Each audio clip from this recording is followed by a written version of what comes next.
What would you do if the person you married wasn't who they said they were? Amma seemed perfect, beautiful, educated, from a good family. But when her husband's colleague walked into that hospital room, Adani? What are you doing here? Everything she built, every lie she told, was about to come crashing down. Her real name wasn't Amma. Her family wasn't from Tamale. And the truth? It came out in the most shocking way possible. This story will leave you questioning everything you thought you knew about love, lies, and the price of deception. Stay tuned, because what happens next will blow your mind. Hello family, before we start this intriguing story, we would like you to subscribe and turn on the notification bell so that you will be notified once we drop new story. Also comment the time you are watching this and country you are watching from. The morning sun painted the streets of Accra in golden light as Amma adjusted her wedding dress one last time. Her small apartment in East Legon buzzed with excitement. Her best friend Akalugo was pinning flowers in her hair while her neighbor, Auntie Rose, fussed over the dress. "You look like a queen, my dear," Auntie Rose smiled, tears in her eyes. "Kabi is so lucky to have you." Amma's hands trembled slightly as she stared at herself in the mirror. Today she would marry the man of her dreams, Dr. Kwame Asante, one of Accra's most respected doctors. But deep in her heart, a secret weighed heavy like a stone. "Are you nervous?" Akalugo asked, noticing her friend's quiet mood. "Just happy," Amma whispered, forcing a smile. She couldn't tell them the truth. She couldn't tell anyone that everything Kabi knew about her past was a lie. The Christ the King Cathedral was packed with guests. Expensive cars lined the street outside. Kabi's family sat on one side, lawyers, doctors, and business owners dressed in their finest clothes. On Amma's side, the seats were nearly empty except for a few neighbors and Akalugo. When the music started, Amma walked down the aisle slowly. Every step felt heavy. Kabi stood at the altar in his white suit, his face glowing with love and pride. His mother, Mrs. Asante, watched with approval. She had always liked Amma, the sweet girl from a good family, who worked as a teacher. "Do you, Amma Osei, take Kabi to be your husband?" the pastor asked. Amma's voice caught in her throat. For a moment she almost told the truth right there. Almost confessed that her real name wasn't even Amma Osei. But then she looked at Kabi's loving eyes. "I do," she whispered. The wedding reception was held at the Golden Tulip Hotel. The decorations were beautiful, white and gold everywhere, just like in the magazines. Amma sat beside Kwame at the high table, still feeling like she was in a dream. During dinner, Kwame's uncle, a retired judge, started asking questions. "So Amma, remind me again, which school did your father attend? I think I might have known him." Amma's heart raced. She had told Kwame her father was a retired teacher who died when she was young. Another lie. "Oh, he went to Achimota school," she said quickly, remembering a story she had practiced many times. "Interesting. What year?" "I was there in the 70s. Sweat formed on her forehead despite the air conditioning. The 60s, I think." Kwame squeezed her hand gently. "Uncle, let's not stress my wife with too many questions on our wedding day," he laughed. But Amma saw the uncle's eyes narrow slightly. She excused herself and rushed to the bathroom. In the hotel bathroom, Amma stared at herself in the mirror. Her makeup was perfect, her dress was beautiful, but inside she felt sick. She pulled out her phone and almost called her real family, the family she had cut off completely 2 years ago. Kemi walked in and found her crying. "Amma, what's wrong? This is your wedding day." "Kemi, what if Kwame finds out I'm not who he thinks I am?" "What do you mean?" Kemi looked confused. Amma wanted to tell her everything. About her real name. About her real family. About why she had to lie. But she couldn't. Not now. Not ever. "Nothing," she wiped her tears. "I'm just overwhelmed." Later that evening, Kwame carried Amma over the threshold of their new house in Cantonments, a beautiful 4-bedroom home with a garden and a swimming pool. Everything Amma had ever dreamed of. "Welcome home, Mrs. Asante," Kwame smiled, setting her down gently. The house was furnished with expensive furniture. There were fresh flowers in every room. Kwame had thought of everything. "I love you so much, Amma," he said, holding her close. "I can't believe how lucky I am. A beautiful wife from a good family who shares my values, who understands the importance of respect and honesty." Each word hit Amma like a knife. Honesty. If only he knew. "I love you too," she whispered, but the words felt like sand in her mouth. That night, as Kwame slept peacefully beside her, Amma lay awake staring at the ceiling. She had everything she wanted, a loving husband, a beautiful home, respect in society. But she had built it all on lies. She thought about her real family, probably sitting in their small house in Nima, wondering why she had disappeared from their lives. She thought about her real past, the one she had buried so deep that sometimes she almost believed her own lies. As the clock struck midnight, Amma made a silent promise to herself. She would be the perfect wife. She would make Kwame so happy that he would never need to question her past. She would bury her secrets so deep that they would never surface. But secrets, like seeds, have a way of growing in the dark. And Amma's past was about to catch up with her in the most unexpected way. 3 weeks after the wedding, Amma woke up in her beautiful bedroom to the sound of Kabi getting ready for work. The morning light streamed through the expensive curtains, and she could smell coffee brewing downstairs. Everything looked perfect, but her stomach twisted with worry every morning. "Good morning, beautiful," Kabi said, adjusting his tie in the mirror. He was already dressed in his doctor's coat. "I have surgery at 8 a.m. but I'll be home for dinner. Maybe we can go see your family this weekend?" Amma's heart stopped. My family? Yes, your parents. I feel bad that they couldn't make it to the wedding because your mother was sick. I'd love to meet them properly. Amma had told him her parents lived far away in Tamale and her mother was too ill to travel. Another lie she now had to maintain. "Oh, she's still very weak. Maybe next month," Amma said quickly, getting out of bed. Kabi kissed her forehead. "Of course. I just want them to know how much I love their daughter."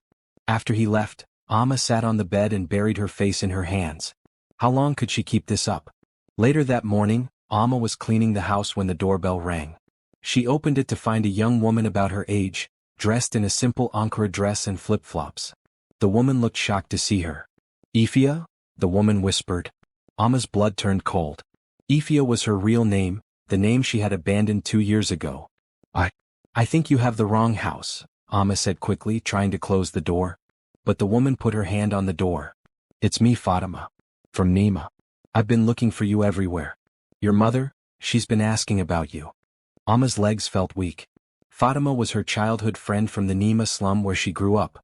They used to sell pure water together on the streets of Accra to help their families. "Please just go away," Amma whispered, looking around to make sure no neighbors were watching. "Ifia, what happened to you? Why did you disappear? And why are you calling yourself Amma? This house, how did you—" "My name is Amma now. Amma Asante. And I don't know any Ifia," Amma said firmly. Fatima's eyes filled with tears. "Your little brother Yusuf is sick. He needs medicine. Your mother thought maybe, if you were doing well?" "I said I don't know you." Amma raised her voice, then quickly looked around again. "Please leave before I call security." Fatima stared at her old friend for a long moment, then slowly backed away. "I understand," she said sadly. "But Ifia, sorry Amma, running away from who you are won't make you happy." As Fatima walked away, Amma slammed the door and slid down to the floor, crying. That evening, Kabi took Amma to a charity dinner at the Labadi Beach Hotel. All of Accra's elite were there: doctors, lawyers, politicians and business owners. Amma wore a beautiful blue dress that cost more than her real family made in 3 months. "Ladies and gentlemen," the MC announced, "tonight we're raising money for the children of Nima, one of Accra's most underprivileged communities." Amma's champagne glass slipped from her hand and shattered on the floor. "Are you okay, darling?" Kabi asked, concerned. I just felt dizzy for a moment." As they showed pictures of Nima on the big screen, the crowded houses, the dirty streets, the struggling families, Amma felt sick. These were her people. This was where she came from. And here she was, pretending to be someone else while they asked for donations to help her community. "It's so sad," Mrs. Asante, Kabi's mother, said from across the table. "These people need to work harder to lift themselves out of poverty. Thank God my son married a girl from a good family who understands the importance of education and proper upbringing." Each word was like a slap to Amma's face. The next day, Kabi's uncle, the retired judge who had asked questions at the wedding, called Kabi to his office. "Sit down, my boy," Uncle Kofi said seriously. "I need to talk to you about your wife." "What about Amma?" Kabi asked, confused. "Something doesn't add up about her story. I've been asking around. No one at Achimota School remembers a teacher named Osei from the 60s. And the primary school where she claims to work. They say she only started there 2 years ago with no references from previous schools." Kabi frowned. "Uncle, maybe you're mistaken? I'm not finished. I had a friend check the records. There's no death certificate for an Edward Osei who died 5 years ago like she claims." "Kabi, I think your wife is hiding something." "That's impossible," Kabi stood up angrily. Amma is honest and pure. She would never lie to me. I hope you're right, my boy. But be careful. Sometimes the people we trust most are the ones who hurt us deepest. That evening, Kabi came home quiet and thoughtful. During dinner, he watched Amma carefully as she talked about her day teaching at the school. Amma, he said suddenly, tell me more about your father. What was his favorite subject to teach? Amma's fork froze halfway to her mouth. She had told so many lies about her fake father that she couldn't remember all the details. He taught English, she said slowly. Last week you said he taught mathematics. The silence in the dining room was heavy. Amma's heart pounded so loud she was sure Kabi could hear it. Maybe I misspoke. I was thinking about my uncle who taught mathematics. Kabi nodded, but she could see doubt in his eyes for the first time since they met. Amma, is there anything about your past that you haven't told me? Anything at all? This was her chance. She could tell him everything about growing up in Nima, about her real name, about her family who sold things on the street to survive. She could tell him how she had worked so hard to escape poverty, how she had studied at night while selling pure water during the day, how she had changed her name and her story to get a job at a better school. But looking at his expensive watch, his designer clothes, his manicured hands that had never known poverty, she lost her courage. No, she whispered. There's nothing. But as they finished dinner in uncomfortable silence, Amma knew that her perfect life was starting to crack. And soon, everything would come crashing down. That night, she lay awake listening to Kabi's breathing. He was sleeping, but she could feel the distance between them growing. Trust, once broken, was like a broken glass. Even if you put it back together, you could still see the cracks. Outside their bedroom window, the lights of Accra twinkled like stars. Somewhere in those lights was Nima, where her real family lived. Where her sick brother needed medicine. Where people who truly knew her were wondering why Ifia had disappeared. Amma closed her eyes and made another promise to herself. She would find a way to help her brother without revealing her identity. She would be more careful with her lies. She would make this work. But deep down she knew the truth was like water, it always finds a way to the surface. 2 months later, Amma thought she had everything under control again. Kabi seemed to trust her more and she had been extra careful with her stories. But at 3 a.m. on a Tuesday night, her phone rang with a number she didn't recognize. Hello, is this Ifia? A panicked voice asked. Amma sat up quickly, making sure Kabi was still sleeping. Who is this? This is Nurse Abina from Ridge Hospital. Your brother Yusuf was brought in an hour ago. He collapsed. We need family members here now. Amma's world stopped. Her little brother, the one she had helped raise, the one who used to wait for her every evening when she came home from selling pure water, was in the hospital. I'll be there, she whispered. She quietly got dressed and wrote a note for Kabi saying she had gone to help a sick student's family. Another lie. At Ridge Hospital, Amma found her real family in the waiting area. Her mother looked older and more tired than she remembered. Her father's clothes were worn and patched. Her younger sister Zara was crying. Ifia, her mother cried, hugging her tightly. You came. We didn't know how to reach you. Where have you been? Her father asked, his voice mixing anger with relief. We looked everywhere. Some people said they saw you in East Legon, but we couldn't find you. Before Amma could answer, the doctor came out, and her blood turned to ice. It was Dr. Mensa, Kabi's colleague and friend. Are you the family of Yusuf al-Hassan? Dr. Mensa asked, then stopped when he saw Amma. Amma? What are you doing here? Amma's mother looked confused. Doctor, this is our daughter Ifia. Yusuf's sister. Dr. Mensa stared at Amma with growing understanding. Ifia al-Hassan? The name hung in the air like a bomb waiting to explode. There must be some mistake, Amma said quickly.